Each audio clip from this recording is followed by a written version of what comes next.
ছবি দেখতে পাচ্ছ, যে ছবিটা আমাদের পাঠ ঘোষণার আগে দেখিয়েছিলাম। একটা টেবিলের উপরে একটা বই রাখা আছে। এক্ষেত্রে বইটি স্থির অবস্থায়, নিশ্চল অবস্থায় পড়ে রয়েছে, নড়াচড়া করছে না। আমরা আমাদের অনুভূতি দিয়ে বুঝতে পারি যে বস্তুটি স্থিতিশীল আছে, অর্থাৎ এটা হচ্ছে স্থিতি অবস্থা। আমরা চোখ দিয়ে আন্দাজ করতে পারি কোন বস্তু স্থিতিশীল বা কোনটা গতিশীল, কিন্তু শুধু আন্দাজ করলেই তো চলবে না। পদার্থ বিজ্ঞানের ভাষায় সেটাকে সংজ্ঞায়িত করতে হবে। তাহলে আমরা জেনে নিই স্থিতি বলতে কি বোঝায়।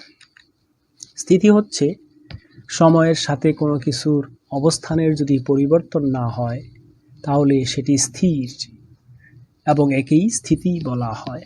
সময়ের সাথে মানে সময় যাবে এবং এর সাথে সাথে কোনো কিছুর অবস্থানের যদি পরিবর্তন না হয়, অবস্থানের কোনো পরিবর্তন না হয়, তাহলে সেটাকে স্থির বলে এবং এইকেই স্থিতি অবস্থা বলা হয়।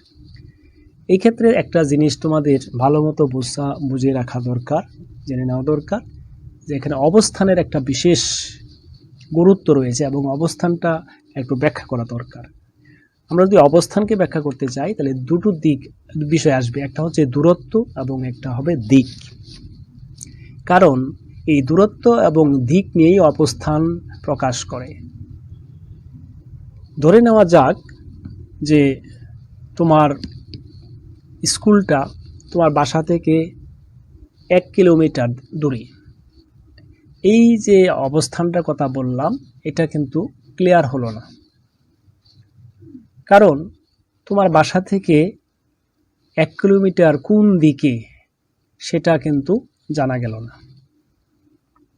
কাজেই সুনির্দিষ্ট করে বলতে হবে যে 1 কিলোমিটার পূর্বে, অথবা 1 কিলোমিটার পশ্চিমে, অথবা 1 কিলোমিটার দক্ষিণে বা উত্তরে। এভাবে দূরত্ব এবং দিক যদি উভয়টাই সুস্পষ্টভাবে নির্দেশ করা থাকে কোনো একটা অবস্থানের, তাইলেই সে অবস্থানটা পুরোপুরি বোঝা যায় বা এটাকে ব্যাখ্যা করা যায়। এই প্রসঙ্গে আরও একটা বিষয় আসে যেটা ব্যাখ্যা না করলে অবস্থানেরও পুরোপুরি ধারণা পাওয়া যায় না। সেটা হচ্ছে প্রসঙ্গ বিন্দু বা বস্তু।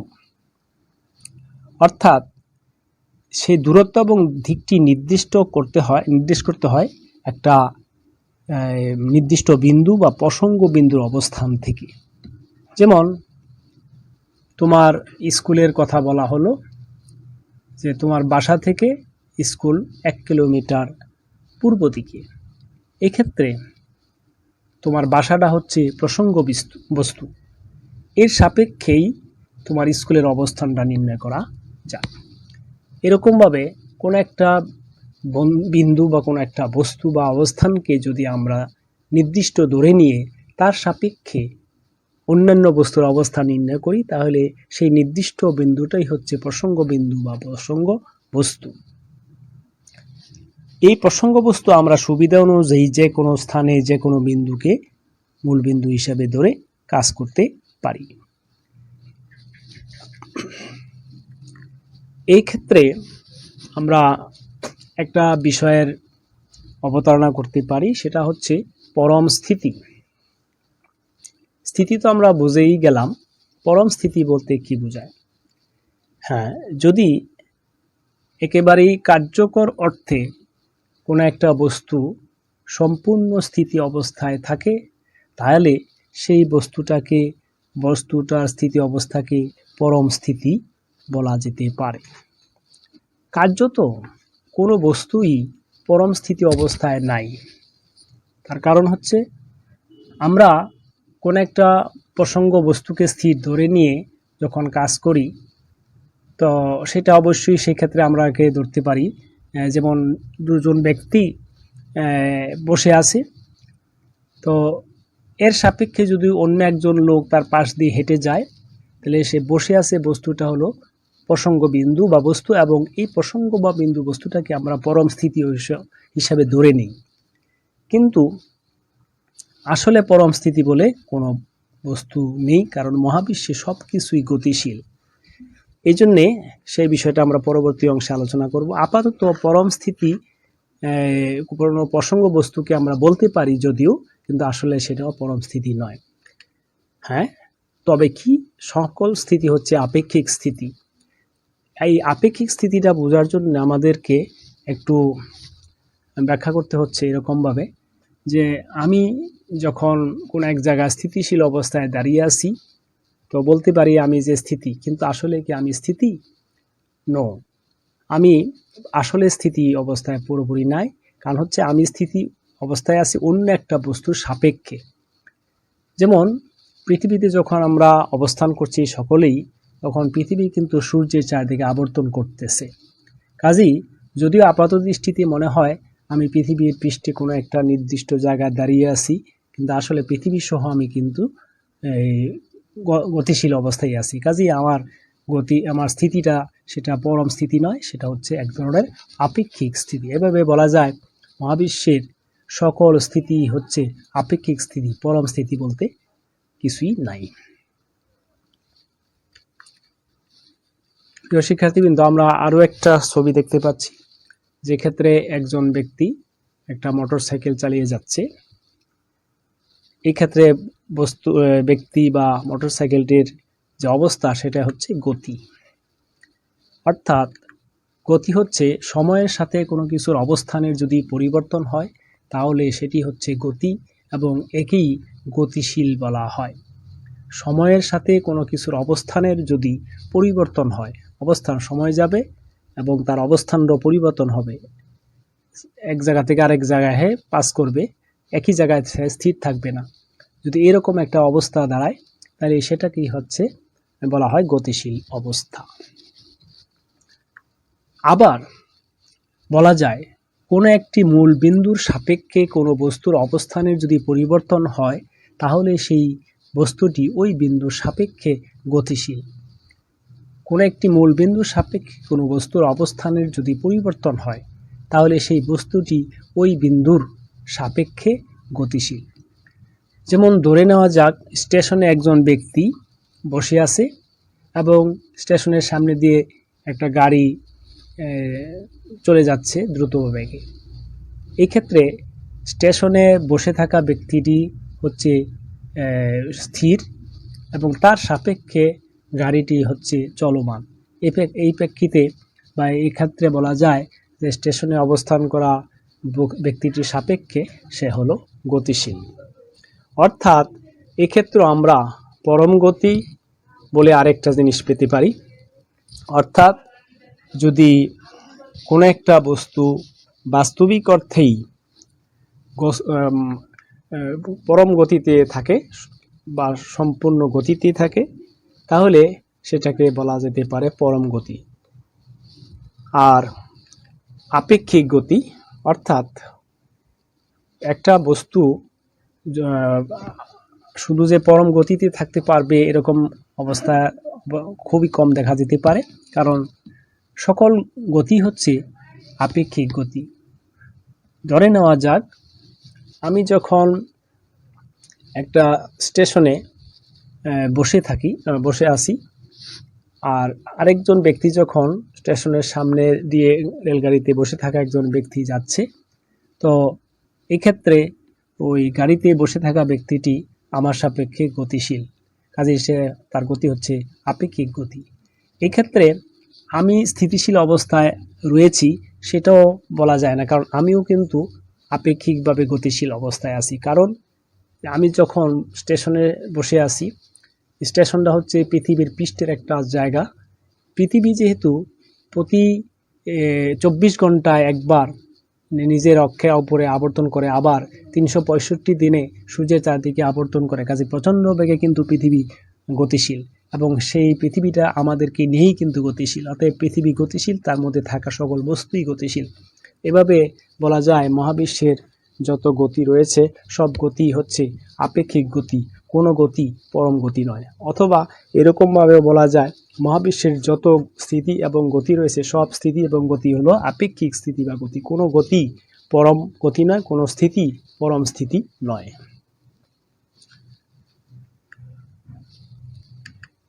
এবারে আমরা বিভিন্ন প্রকার গতি অর্থাৎ ডিফারেন্ট টাইপ অফ মোশন নিয়ে আলোচনা করব। আমরা আমাদের চারপাশে বিভিন্ন রকমের গতি দেখে আসছি। তার মধ্য থেকে একটা হচ্ছে সরল রৈখিক গতি, যেটাকে বলা হয় লিনিয়ার মোশন। আরেকটা হচ্ছে ঘূর্ণন গতি, যাকে বলা হয় সার্কুলার মোশন।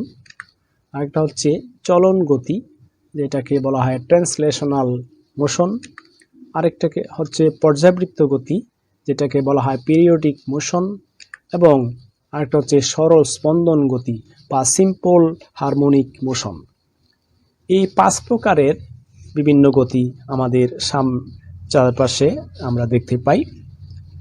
আমরা সবগুলো গতি পর্যায়ক্রমে তোমাদের সামনে আলোচনা করছি উদাহরণ সহকারে। প্রথমেই আসছি, তোমরা খেয়াল করে দেখো, একটা গাড়ির ছবি দেখা যাচ্ছে। একটা সোজা সরল রাস্তা দিয়ে গাড়িটা সোজা পথে যাচ্ছে। আরেকটা দেখা যায় স্কেল বরাবর একটা বার্নিয়ার স্কেল লাগানো আছে এরকম, সেটা বরাবর সামনে পিছনে আগে পিছনে যেতে পারে বা যাচ্ছে এরকম গতি এটার মধ্যে দিয়ে। সেটা আড়াআড়িভাবে যেতে পারে না, সমান্তরালে সামনে বা পিছনে যেতে পারে। এই যে গতি, এটাই হচ্ছে সরল রৈখিক গতি। অর্থাৎ কোনো কিছু যদি সরল রেখায় যায় তাহলে তার গতিটি হচ্ছে সরল রৈখিক গতি। কোনো কিছুকে সমতল পৃষ্ঠে ধাক্কা দিয়ে ছেড়ে দিলে সেটা সরল রেখায় যেতে থাকে, সোজা ধাক্কা দিলে সেটা সোজা পথে যেতে থাকে। একটা বলকে যখন উপর থেকে ছেড়ে দেই তাই সেটা সোজা নিচের দিকে পড়ে, কাজে এটাও একটা সরল রৈখিক গতি। মোট কথা, সোজা পথে যদি গতি হয় তাহলে মানে সরল রেখা পথে যদি গতি হয় তাহলে সেই গতিটাকে সরল রৈখিক গতি বলা হয়। আমরা আরেকটা ছবি দেখতে পাচ্ছি, এক্ষেত্রে একটা নাগরদোলা দেখা যাচ্ছে, যেটাকে বৃত্তাকারে ঘুরতে আমরা দেখে থাকি। এবং আরেকটা ছবি দেখতে পাচ্ছি, একটা রশির মাথায় ভারী বস্তু বেঁধে সেটা মাথার উপর দিয়ে চক্রাকারে ঘোরানো হচ্ছে। এই যে দুটো গতির উদাহরণ দেখলাম ছবিতে আমরা, এটা হচ্ছে ঘূর্ণন গতি। ঘূর্ণন গতি হচ্ছে যে কোনো কিছু যদি একটা নির্দিষ্ট বিন্দুর সমদূরত্বে থেকে ঘুরতে থাকে, মানে একটা বিন্দুকে কেন্দ্র করে আরেকটা বস্তু যদি ঘুরতে থাকে তাহলে সেটাকে বলা হয় ঘূর্ণন গতি। আমাদের চারপাশে এরকম অনেক গতি রয়েছে ঘূর্ণন গতির উদাহরণ, যেমন বৈদ্যুতিক পাখার গতি, ঘড়ির কাঁটার গতি, এগুলো হচ্ছে ঘূর্ণন গতির উদাহরণ।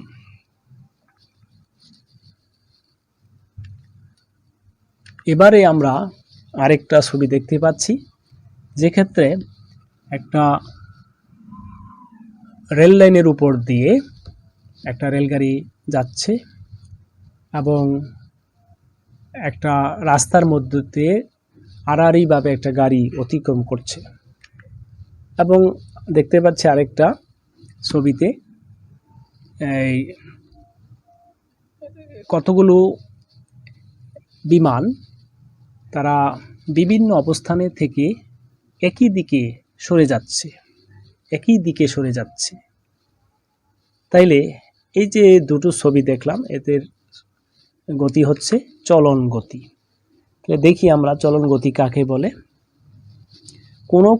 কোনো কিছু যদি এমনভাবে চলতে থাকে যেন বস্তুর সকল কণা একই সময়ে একই দিকে যেতে থাকে, তাহলে সেটা হচ্ছে চলন গতি।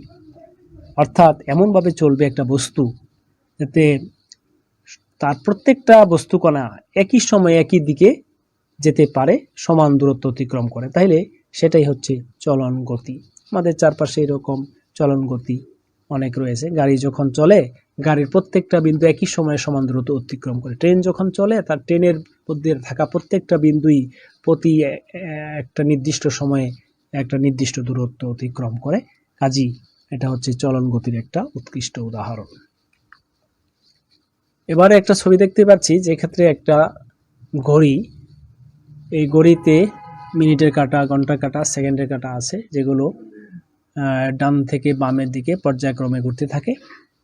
এবং আরও একটা ছবি দেখতে পাচ্ছি, যেটা একটা স্প্রিংটা একবার উপর একবার নিচ এরকম দোল দিতে থাকে। এই যে দুটো ছবি দেখলাম, এই দুটো ছবি হচ্ছে আসলে পর্যাবৃত্ত গতির উদাহরণ। পর্যাবৃত্ত গতি কাকে বলে? পর্যাবৃত্ত গতি হচ্ছে কোনো গতিশীল বস্তু যদি একটা নির্দিষ্ট সময় পর পর একটা নির্দিষ্ট বিন্দু দিয়ে একই দিকে একইভাবে অতিক্রম করে, তাহলে সেটাকে বলা হয় পর্যায়বৃত্ত গতি। নির্দিষ্ট সময় পর পর নির্দিষ্ট বিন্দু দেওয়া যায় এবং একই দিক থেকে যায়, তাহলে সেই রকম গতিকে বলা হয় পর্যাবৃত্ত গতি। যেমন ঘড়ির কাঁটাগুলো ঘুরতে থাকে, বারবার ধরে নিলাম আমি চিহ্নিত করলাম যে 12 লেখার সংখ্যাটা, তো কাঁটাগুলো 12কে পাস করে যায় বারবার এবং একই দিক থেকে পাস করে যায়। এই স্প্রিংটি আমরা লক্ষ্য করে দেখব, নিচ থেকে উপরের দিকে যায় এবং একই দিকে যায়, আবার এসে আবার একই দিকে যায়, কাজেই এটা একটা পর্যাবৃত্ত গতি। আমাদের হৃৎপিণ্ডের স্পন্দন, এটা একটা পর্যাবৃত্ত গতি। এরকম ফ্যানের গতি কিংবা স্প্রিংয়ের গতি তো আমরা বললামই, এগুলো সবই হচ্ছে পর্যাবৃত্ত গতির উৎকৃষ্ট উদাহরণ। এবারে আমরা আরেকটা ছবি দেখতে পাচ্ছি, যেটা স্প্রিংয়ের ছবি। স্প্রিংয়ের দোলন, স্প্রিং টেনে ছেড়ে দিলে সেটা উপর নিচ দুলতে থাকে। কিংবা একটা সরল দোলকের ছবি, যেটা একদিকে টেনে এক পাশে টেনে ছেড়ে দিলে সেটা মাঝ পর্যন্ত গিয়ে আবার অপর পাশে যায়, আবার অপর পাশে থেকে আবার অপর পাশে চলে আসে, অর্থাৎ দোলনার মতো। এই যে দুটো ছবির উদাহরণ দেখলাম আমরা, এরা হচ্ছে সরল স্পন্দন গতির উদাহরণ। এই সরল স্পন্দন গতি কিন্তু আসলে এটাও এক রকমের পর্যাবৃত্ত গতি, তবে বিশেষ ধরনের পর্যাবৃত্ত গতি। এই স্পন্দন গতির বেলায় একটা নির্দিষ্ট বিন্দুর দুই পার্শ্বে বস্তুটি স্পন্দিত হয়, একবার ডান দিকে একবার বাম দিকে, কিংবা এখানে দেখো একবার উপরের দিকে একবার নিচের দিকে। অর্থাৎ এক্ষেত্রে বস্তুটি একবার স্থির অবস্থা থেকে শুরু করে ধীরে ধীরে গতিশীল হয়, কেন্দ্রবিন্দুতে সর্বোচ্চ গতিতে পৌঁছায়, তখন এর গতিটা কমতে থাকে। গতি কমতে কমতে এটা একসময় থেমে যায়, তখন এটা গতির পরিবর্তন করে বিপরীত দিকে গতিশীল হয়। বিপরীত দিকে সর্বোচ্চ গতিশীল হওয়ার পর আবার এর গতি কমতে থাকে, একসময় পুরোপুরি থেমে আবার আগের দিকে গতিশীল হয়, এইভাবেই চলতে থাকে। কাজেই দোলনায় দুলতে থাকা শিশু, স্প্রিংয়ে দুলিয়ে দেওয়া একটা বস্তু, এরা সবই হচ্ছে সরল স্পন্দন গতির এক একটা উৎকৃষ্ট উদাহরণ।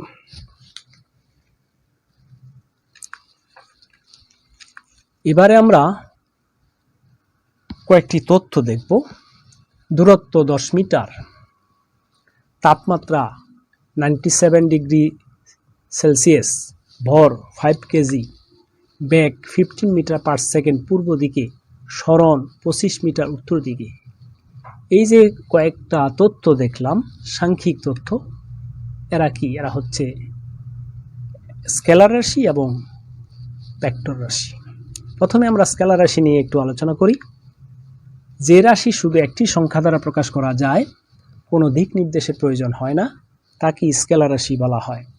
বাম দিকে যে তথ্যগুলি দেখো, দূরত্ব 10 মিটার, তাপমাত্রা 97 ডিগ্রি সেলসিয়াস, ভর 5 কেজি, এদের কোনো দিক নাই, দিকের প্রয়োজন হয় না, শুধু মান দ্বারাই তাদের সংখ্যা প্রকাশ করলে পুরো জিনিসটা পরিমাণটা বোঝা যায়। কাজেই এরা হচ্ছে সবাই স্কেলার রাশি, অর্থাৎ যে রাশি শুধু সংখ্যা দ্বারা প্রকাশ করা যায়, দিক নির্দেশ করার প্রয়োজন হয় না, কাজেই এটা হচ্ছে স্কেলার রাশি। যেমন ভর, দৈর্ঘ্য, সময়, তাপমাত্রা, এগুলো হচ্ছে দীপন তীব্রতা, এগুলো হচ্ছে স্কেলার রাশির এক একটা উদাহরণ। আর ভেক্টর রাশি হচ্ছে ডান দিকের তথ্যগুলি থেকে, উপরে ডান দিকের তথ্যগুলি দেখলে বুঝতে পারবে। তো যে রাশিকে প্রকাশের জন্য মানের সাথে সাথে একটা দিকও বলে দিতে হয়, তাকে বলা হয় ভেক্টর রাশি। মান তো বলতেই হবে, মানের সাথে আবার দিকটাও উল্লেখ করতে হবে, তা না হলে সেটা পুরোপুরি বোঝা যায় না। বেগ 15 মিটার পার সেকেন্ড পূর্ব দিকে, কিংবা সরণ 25 মিটার কোন দিকে? উত্তর দিকে। কাজে এটা ক্লিয়ার করে বোঝা গেল। এই ভেক্টর রাশির এরকম আরও উদাহরণ বলা যায়। কোনটা ভেক্টর রাশি? যেমন বেগ তো বললামই, বেগ একটা ভেক্টর রাশি, ত্বরণ একটা ভেক্টর রাশি, সরণ একটা ভেক্টর রাশি, বল ভেক্টর রাশি, এগুলো। এই ভেক্টরকে প্রকাশ করার কিছু নিয়ম আছে লিখে প্রকাশ করার ক্ষেত্রে। প্রথমত, লেখার ক্ষেত্রে মোটা হরফে লেখা হয়। যে রাশিটা ভেক্টর সেটাকে মোটা হরফে লেখা হয়, যেমন XY কিংবা AB ক্যাপিটাল লেটারে। এটা তো ছাপা অক্ষরের ব্যাপারে, কিন্তু যখন আমরা হাতে লিখবো তখন সমস্যা হতে পারে। সেই ক্ষেত্রে প্রতীকের উপরে তীর চিহ্ন ব্যবহার করেও করা যেতে পারে। যেমন এক্স এরো এর উপরে, ওয়াই এর উপরে এরো, কিংবা এর উপরে এরো দেওয়া চিহ্ন, বি এর উপরে এরো চিহ্ন দেওয়া, তখন বুঝতে হবে যে এগুলো হচ্ছে এক একটা ভেক্টর রাশি। এভাবে লিখে ভেক্টর রাশিকে প্রকাশ করা হয়।